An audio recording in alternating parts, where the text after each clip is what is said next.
poppy seed is the best flavor. In my youth, I heard this quite a bit around the shul. I don't know whether it was because my community was old-fashioned, or you could call them snobby or highbrow, something else entirely.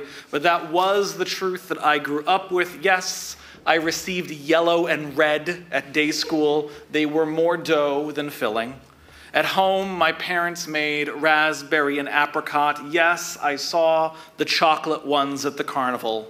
But I grew up knowing that poppy seed was the real deal. In Atlanta, we made savory options one Purim with chickpea flour and potato samosa filling. Rabbi Baruchel swears by the cranberry lemon recipe that she inherited from the Grushkos in Montreal. In Israel, I saw gourmet options with halva and pistachio creme. And on Instagram, I see both exotic delights and horrors. Things like caramel apple, dulce de leche, unicorn, all pink and sparkles, and even pizza. But I know in my heart of hearts that the only real flavor of a hamantashen is poppy seed. And as it turns out, etymology-wise, I may well be correct. Among the many theories of how did the hamantashen come to be is that the name of this beloved cookie is derived from two common German words, Mon being poppy seed and Taschen being pocket. A Montaschen, or a poppy pocket, was a popular German pastry in the Middle Ages. It too was triangular in shape and a doughy treat. If you can imagine an empanada covered on the outside with poppy seeds and filled with rum-soaked plum jam. Monpappen. Yeah, to medieval German Jews, that delicious and festive Montaschen, it sounded a lot like Hamantaschen or Haman pockets. And if you thank you, Alan. And if you take a biblical pun, you put it alongside a tasty treat, and you let the Jews do their thing for a few hundred years, well, is that how the hamantashen was born? Maybe. Yes. And also, no. According to food historians, hamantashen is not the original name for our Purim delicacies. It is rather, as they are still called today in Israel, oznei Haman, or Haman's ears. And if you trace the earliest reference to oznei Haman, you will find yourself in 13th century Italy. And in this case, oznei Haman does not refer to a cookie at all. It's part of an Italian retelling of the Megillah, which imagines that Haman's ears were chopped off before his death on the gallows, which was, of course, the local custom, as thieves and traitors were mutilated before they were executed in medieval Europe. In the 16th century Jewish play called the celebration of the Spiel, they have a Purim Spiel, one of the very first ones that we've ever recorded. And two characters lightly mock their rabbis and point out that somehow the rabbis always find a way to tie whatever is happening back to the Torah. Why do we eat oznei Haman, they ask? To remember evil Haman and to celebrate his execution and the slicing off of his ears. But why eat them? They continue. And here comes the rabbi who says, because the man of the cookies is like the man which fell from heaven in the desert. Another name pun, Haman min hashamayim, the manna from heaven. Haman. More importantly, though, we know that by the 16th century, the Jews have created some kind of well-known delicacy that is eaten on Purim, and it's called oznei Haman. And they eat it in order to celebrate their victory over Haman. Further, we know by the time of the authoring of the Shulchan Aruch, the Code of Jewish Law, also itself a 16th century document, that this treat includes seeds. As it is written in the Shulchan Aruch, some say that one should eat a food made out of seeds on Purim in memory of the seeds that Daniel and his friends ate in the house of the king of Babylon, as the verse states, and he gave them seeds.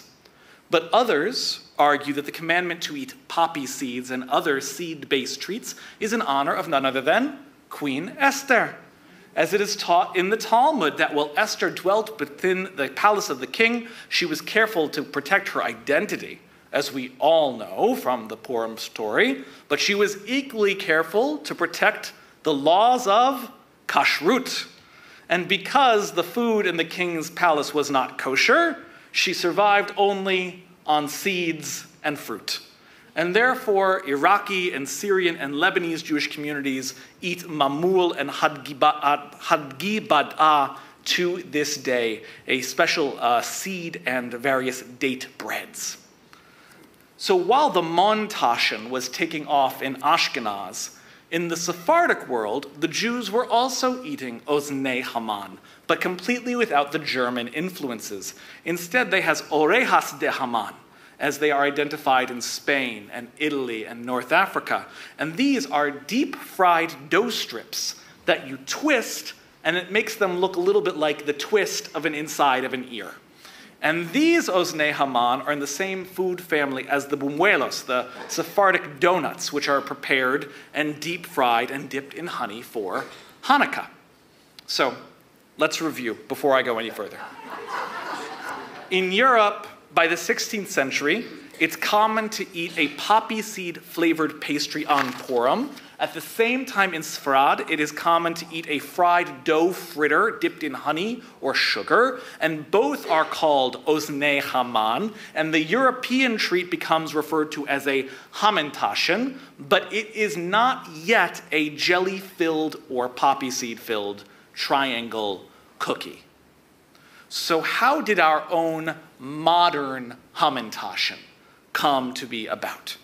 There are many theories, but according to the research done by the American Jewish Historical Society, the Hamantaschen as we know it only becomes the dominant Purim treat in the diaspora starting relatively late even as the 1950s.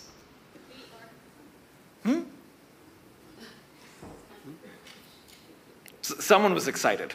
The 1950s. And before that, there were numerous Purim delicacies and desserts.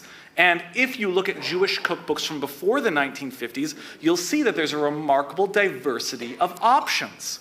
So how does the three-cornered Hamantaschen cookie achieve cultural dominance over Purim treats like a jammy cake or a honey fritter or a cardamom roll? And the answer might just be because of its similarity to kreplach. I am not kidding. In Ashkenaz tradition, kreplach, little meat dumplings, are a delicacy that is traditionally enjoyed before the fast on Yom Kippur, on Hoshana Rabbah, and on Purim. And the reason that they are enjoyed on Purim is because the filling inside is hidden. And the idea of a food that has a hidden identity matches the holiday of Purim with its hidden secrets, its hidden face, and the hidden divinity of God. Significant Hasidic rabbis, including the very founder of Chabad, have written extensively on the symbolic significance of Purim and the kreplach. What does that have to do with Hamantaschen? Well, for this, you need to think like a chef. When you make kreplach, you roll out a large amount of dough, you cut it into a circle, you put the filling in the middle, and you seal the dumpling by folding it over by making a little pouch. And what do you do when you make a Hamantaschen? You roll out the dough, you cut it into a circle, you put the filling in the middle, and you don't quite make a little dumpling, you leave a little bit open in the middle. The technique is nearly identical. And the same cooking trick and practice in Jewish kitchens for making savory kreplach was duplicated, remembered, transformed, and then ultimately replaced as Eastern European immigrants passed on their Purim tradition to a new generation that became, quote, North American Jews. And they were a generation who wanted much more to identify their holiday with communally shared sweet cookies instead of boiled meat dumplings. Is this the definitive history of the Hamantashen? No, absolutely not. I didn't even get into why the Hamantashen is three-sided and if Haman actually had a three-cornered hat. Come back next year. Nevertheless, as this Shabbat Zachor begins, as we celebrate Purim on Sunday with the carnival and the little ones next Thursday night as a community, I hope that this joyful reflection on the traditions and the flavors of our people has set you in the mood to sing and to dance and to laugh and to revel and make more beautiful, creative Jewish memories on our festival day. At the very least, I hope that you are ready to, as we say, nosh some Hamantashen. But most of all, I hope that you now agree with me, and all of history really, that the best flavor is poppy seed. Shabbat shalom. Shabbat shalom.